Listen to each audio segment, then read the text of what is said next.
So bringing together the demand and the solutions for driving innovation and strengthening partnerships.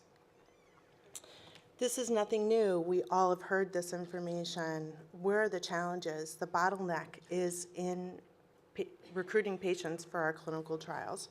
So 30% of time that's being spent is being spent on activities that are recruiting and enrolling patients. That's a lot of time.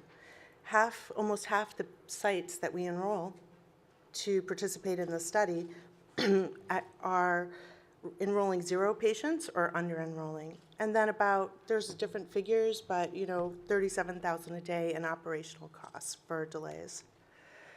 So what are we doing? How is it currently working? Well, we're informing patients about clinical trials by giving them messages about logistics, time. Do you fit this profile? Would you be interested in participating in a clinical trial? What we're not doing, and what's innovative and what I'm going to be discussing today, is how do we communicate with the patient? How do we hear, or the caregiver or the healthcare provider? Who are the stakeholders in recruitment and retention in clinical trials? So how do we make the messages, the vision, emotionally connected and relevant? So what is behavioral science? It's the branch of science devoted to the studying the actions, reactions, and interactions of people through empirical data. So making the information that we receive from patients, caregivers, and healthcare providers relevant. So evidence-based information. So applying the science. And I'm going to go really fast, and so I'll get you hopefully there in 15 minutes for lunch. So, but I will have time to answer some questions. So applying the science-based discipline. So how do we understand who the patients are and what they're saying? So let's take a book out of the page and answer some of the questions, talking to the patients, getting their perspective. So what are people saying, but what are people doing? So what they're telling us, or what you're hearing, or the assumptions that you're making may not necessarily be what the patients are going to do. So looking and understanding what's the attitudinal information, how are they thinking? Jack, great example. It's not a best day of your life when you hear some of the messages that you've heard. So what does that sound like? How do we get in front of understanding what patients are really thinking? And then also the behavior. So if this is happening, this is how someone's going to behave, and asking the patients. So Jack was actually talking about what does it look like? What does the continuum of care look like? So what we're suggesting is we need to dig under the hood. Let's really figure out what do patients think about participating in a clinical trial. We're working with a number of sponsors right now, and we're working and have worked within draft protocols. The advantage of doing something like this and talking to the patient or the caregiver of the patient is asking how and why. Where are the challenges going to be that you see through the continuum of care? Recently, we worked on an atopic dermatitis program, and what was interesting is the sponsor really felt that there were a number of biopsies that they thought were really going to be of a concern to the patients. But what we found after we interviewed patients globally, about 130 patients globally, that the challenge was not going to be with the number of biopsies, but actually with the number of visits. So if we had made assumptions, because we have to keep stepping back and say, even though we understand the science, we're not the patient. So take a step back, ask the patients where the challenges are going to be. So the way we were able to mitigate some of the challenges within that protocol was to be prepared that the challenges was going to be how many visits, instead of being concerned about the number of biopsies. How do we get this information? There are lots of different methodologies. We have psychiatrists and psychologists who are trained in behavioral research. And here they are journaling that we ask patients to do at home, in-home observations.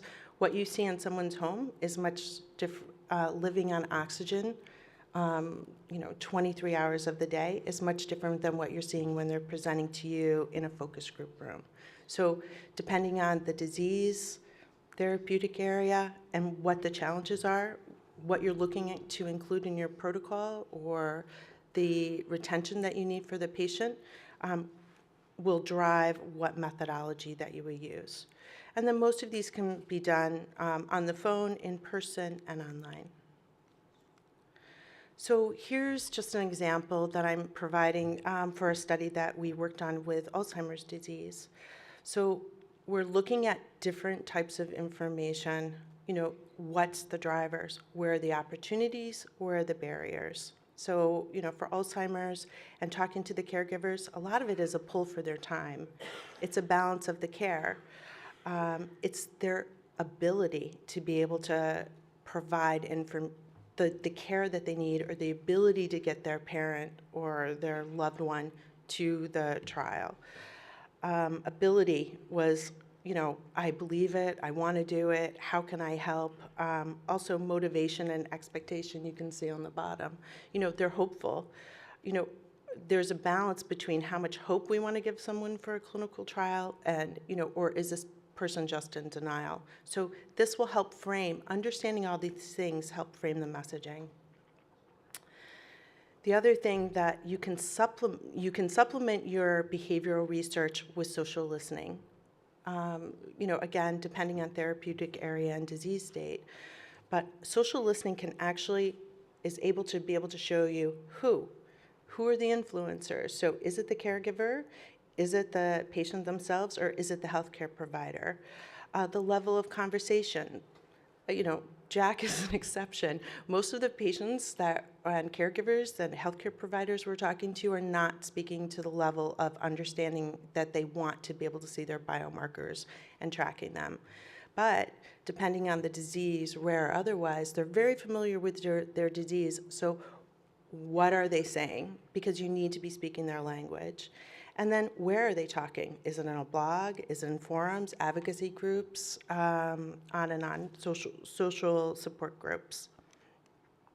So this is just a build that comes from the slide before that really talks about in Alzheimer's, who was talking, who is out there.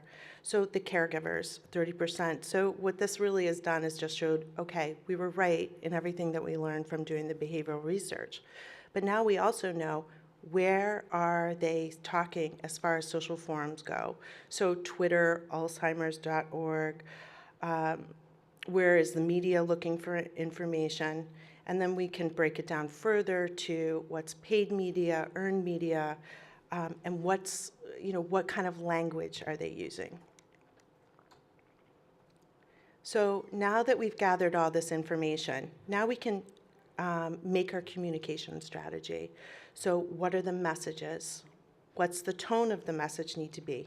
Because you've heard from the patient and the caregiver and the healthcare provider. The creative elements, what should it look like?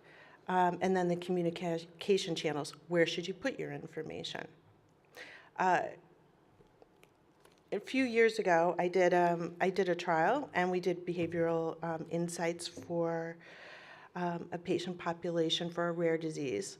And what was interesting is that when we showed the visual, the patients were saying, but that's not me. Those patients don't look as sick as we do. They look healthy. So just by changing and asking questions about what resonates can change how people are going to feel about trusting that the information you're providing them is appropriate. I would only add here that the messages, often we see in clinical trials, we create a message which we feel is right, and then we translate it into other languages. If you do behavioral insights, you're running a global trial, you should do global insights, behavioral research internationally as well, because what people are acting to and reacting to in the US and what language is resonating with them as far as the message is much different than what you find might be resonating with people in Asia Pac or in Europe. So you've got your message, you've got your look, you've got your feel. Now you can maximize all those touch points in your communications. You can create supportive environments where they need to be. Is it with the patient? Is it with the caregiver?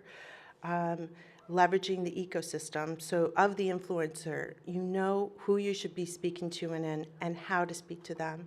And then set the stage for ongoing relationships. Our biggest advocates for clinical trials and participating in additional clinical trials are people that already know about them and heard about them. You know, we need to make those people our ambassadors. So this is a busy slide that talks about sample insights and how we apply them. So going back again to the Alzheimer's example that I showed a little bit earlier, this just shows how we utilized all of the information we were able to gain through behavioral research and through social listening in order to develop a disease website. And then a link to the clinical trial website. So people were telling us, we want to learn more. The caregivers were saying more about the symptoms, more about the disease progression, and then what are our treatment alternatives? And then in general, what is a clinical trial? What will it feel like? How long will I participate? So we created a disease website for a sponsor as well as the clinical trial website. And it was all catered around and developed around what the caregivers were asking for. So in summary, how am I doing on time? I'm good, 5 minutes. So patient recruitment is a notorious bottleneck. We all know that. So ensuring the right message that's reading the patient will help the success of recruiting for a trial. This is science-based. This is, a degree that people get in psychology and psychiatry. So this is evidence-based information that we can use to better understand the caregivers, the patients, and also the healthcare providers. Supplement the information with social listening. I know many people are doing social listening, but by itself, is it really enough to really kind of get under the hood? And then use these insights to develop your messaging, the look, the feel, and not just the language, but how are you saying it country to country? Thank you.